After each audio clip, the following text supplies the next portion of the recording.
Hello friends, आप सभी का स्वागत है आपके अपने यूट्यूब चैनल दृष्टि यूपीएससी में।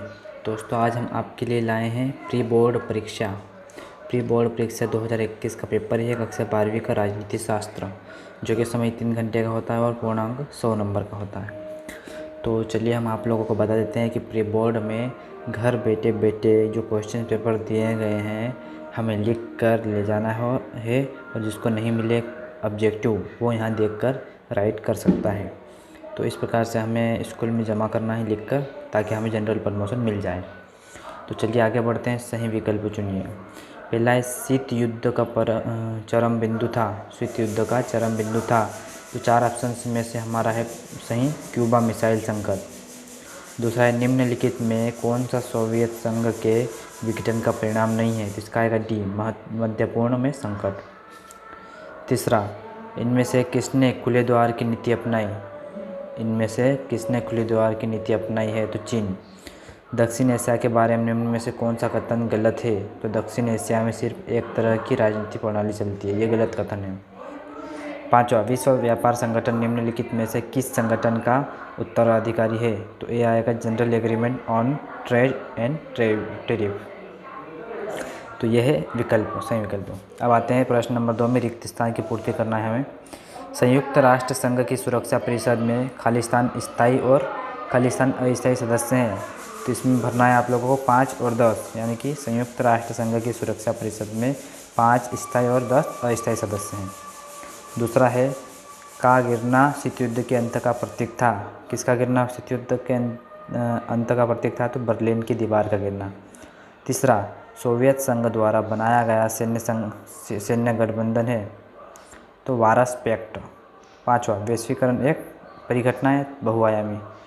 पाँचवा, गठबंधन के सदस्य देशों को अपने भू क्षेत्र में महाशक्तियों के लिए स्थान देना जरूरी था सैन्य अड्डों के लिए।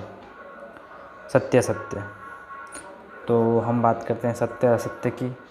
तो आप लोगों से सब पढ़ने की ज़रूरत नहीं है, हमने पहले निशान लगाए हुए हैं। इसमें से कोई सा भी असत्य नहीं है, सभी जितने भी है वो सत्य ही है।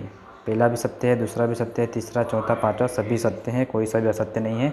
आप लोग पढ़ लीजिए और देख लीजिए कि कौन कौन से पूछे गए। मैं आप लोगों को बता देता हूँ, आप स्क्रीनशॉट भी इसका खींच सकते हैं। तो इसलिए हम इसके पढ़ते नहीं हैं, ताकि टाइम बचाते हैं और दूसरे भी पेपर हमें अपलोड करने हैं।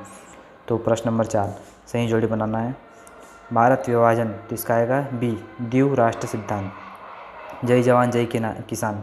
सी, लाल बहादुर शास्त्री। सिंडिकेट। डी, कांग्रेस के भीतर ताकतवर प्रभावशाली नेताओं का एक समूह। दल बदल। ई, कोई निर्वाचित जनप्रतिनिधि जिस पार्टी के टिकट से जीता हो उस पार्टी को छोड़कर अगर दूसरे दल में चला जाए, मतलब अपने दल को छोड़कर दूसरे दल में चला जाए तो दल बदल। पाँचवा, बिहार छात्र आंदोलन। तो जयप्रकाश नारायण, जेपी। अब आ जाते हैं एक वाक्य में उत्तर में आ जाते हैं 5वें प्रश्न में। पहला है भारत सीटों एवं नाटो का सदस्य क्यों नहीं बना। तो ये भारत क्या है कि शुरू से ही गुटनिरपेक्षता वाला देश रहा है, तो भारत अपनी स्वतंत्र नीति बनाने के लिए नहीं बनाए। दूसरा है रेल हड़ताल का नेतृत्व किसने किया था। तो जॉर्ज फर्नांडिस ने। सहयोग की स्थापना क्यों की गई। तो 1975 और 1977 के समय ज्यादतियों के जांच के लिए सहयोग की स्थापना की गई थी। और चौथा है मंडल आयोग की मुख्य सिफारिश क्या थी। तो इसका हमें मिला नहीं है, आप लोग देख लीजिएगा। वैसे तो 3 सिफारिश कुछ थी, तो आप लोग देख लीजिएगा, जिसको पता है वो कमेंट में लिख सकते हैं। गठबंधन सरकार से क्या अभिप्राय है। तो वो सरकार होती है जो 2 या 2 से अधिक दल मिलाकर सरकार बनाती है, वो गठबंधन सरकार है। छठा, नए राष्ट्र की कौन कौन सी चुनौतियाँ थी, अथवा में इसके पूछा गया राष्ट्र निर्माण से क्या तात्पर्य है। तो ये कोई प्रश्न उत्तर में हम आ गए हैं। प्रश्न नंबर 7, शीत युद्ध से क्या तात्पर्य है, अथवा हम पूछा है गुट निरपेक्षता से क्या तात्पर्य है। प्रश्न 8, शॉक थेरेपी से क्या अभिप्राय है, अथवा सोवियत संघ से अलग हुए कि 2 मध्य एशियाई देशों का नाम लिखना है।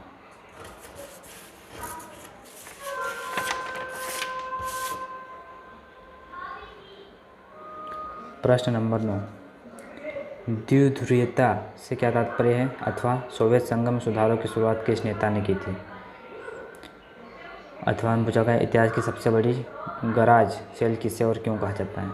प्रश्न नंबर 10, वैश्वीकरण में किसका मुक्त प्रभाव होता है अथवा वैश्वीकरण में किसका मुक्त प्रभाव होता है। सेम ही क्वेश्चन पूछ लिया गया है। 11वां, सोवियत संघ के विघटन के परिणाम लिखिए अथवा किन बातों के कारण गोर्बाचेव सोवियत संघ में सुधार के लिए बाध्य हुए। प्रश्न नंबर 12, पाकिस्तान के लोकतंत्रीकरण में कौन सी घटनाएं हैं अथवा श्रीलंका के जातीय संघर्ष को समझाइए। प्रश्न 13, भारतीय लोकतंत्र को आपातकाल के रूप में क्या सबक मिला अथवा 1975 के आपातकाल ने किस प्रकार भारत की लोकतांत्रिक व्यवस्था को लाभान्वित किया। ठीक है, तो हम पूछा गया लोक नायक जयप्रकाश नारायण का भारतीय राजनीति में क्या योगदान रहा। 14, सन 1990 के बाद भारतीय राजनीति में आए बदलावों को समझाइए अतः किन मुद्दों पर भारतीय राजनीतिक दलों में लगभग सहमति है। प्रश्न 15, गठबंधन सरकारों के कारण केंद्र राज्य संबंधों में क्या परिवर्तन आया है समझाइए अथवा गठबंधन राजनीति के सकारात्मक एवं नकारात्मक प्रभाव लिखिए। तो इस प्रकार से क्वेश्चंस पेपर पूछे जाते हैं जो हमें ध्यान में रहकर पढ़ना है और उनको याद करना है। वैसे जनरल प्रमोशन मिल रहा है लेकिन आप लोगों को बता देते हैं कि मेहनत भी करनी ज़रूरी चाहिए, वो हमें आदत में लानी चाहिए। भारत जैसे देशों के लिए सोवियत संघ के विघटन के लिए क्या परिणाम हुए अथवा सोवियत संघ के विघटन के परिणाम लिखिए। प्रश्न 17, क्षेत्रीय संगठनों के बनाने में मुख्य उद्देश्य क्या है समझाइए अथवा आसियान के उद्देश्यों को स्पष्ट कीजिए। प्रश्न 18, भारत पाकिस्तान क्षेत्र की 4 समस्याओं को समझाइए अथवा दक्षिण एशिया के अपेक्षाकृत छोटे देशों के भारत के प्रति आशंका भरे व्यवहार के क्या कारण है समझाइए। 19वां, सुरक्षा परिषद का कार्य लिखना है या फिर ठिकाताम लिखना है। संयुक्त राष्ट्र संघ अमेरिका वर्चस्व का सामना करने में असफल सिद्ध हुआ, इस कथन को समझाना है। प्रश्न 20, अंतर्राष्ट्रीय संगठनों की आवश्यकता क्यों है समझाना है अथवा बदलते परिवेश में सुरक्षा परिषद में सुधारों की आवश्यकता क्यों महसूस हो रही है ये बताना है। प्रश्न 21, वैश्वीकरण की विशेषताएं लिखना है अथवा वैश्वीकरण ने भारत को कैसे प्रभावित किया है और भारत कैसे वैश्वीकरण को प्रभावित कर रहा है। प्रश्न नंबर 12, महाशक्तियाँ छोटे देशों को अपने साथ क्यों रखती थी समझाइए अथवा शीत युद्ध की समाप्ति के बाद क्या गुटनिरपेक्षता की नीति प्रासंगिक अथवा उपयोगी है समझाइए। प्रश्न 23, भारत एवं चीन के संबंधों के तनाव को स्पष्ट कीजिए अथवा यूरोपीय संघ को ताकतवर बनाने वाले कारण कौन से समझाइए। प्रश्न 24, संयुक्त राष्ट्र संघ में भारत के योगदान को समझाइए अथवा संयुक्त राष्ट्र संघ को और अधिक प्रासंगिक बनाने के लिए कौन कौन से कदम उठाने का निर्णय लिया गया है। 25, राज्य पुनर्गठन आयोग क्या था, इसकी महत्वपूर्ण सिफारिशें क्या थी अथवा सन 1947 में भारत के विभाजन के परिणामों का विश्लेषण कीजिए। प्रश्न 26, आयातकाल के परिणामों की विवेचना कीजिए अथवा गुजरात एवं बिहार के छात्र आंदोलन की व्याख्या कीजिए। तो यह था दोस्तों हमारा प्री बोर्ड का राजनीति शास्त्र का क्वेश्चंस पेपर। अब आप लोगों को बता देते हैं कि किस प्रकार से हमें ये घर बैठे लिखना है। जैसे हम अपनी परीक्षा देने जाते हैं वैसे एक उत्तर पुस्तिका हमें बाज़ार से लाना है। बाज़ार से लाने के बाद में हमें इस प्रकार से अपने घर पे ही लिखना होता है।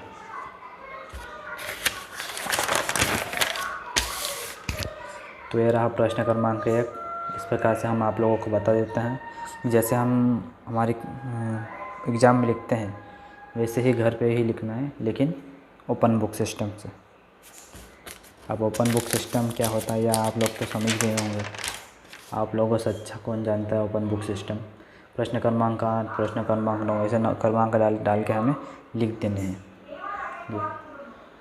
इस प्रकार से हमें लिखना होता है।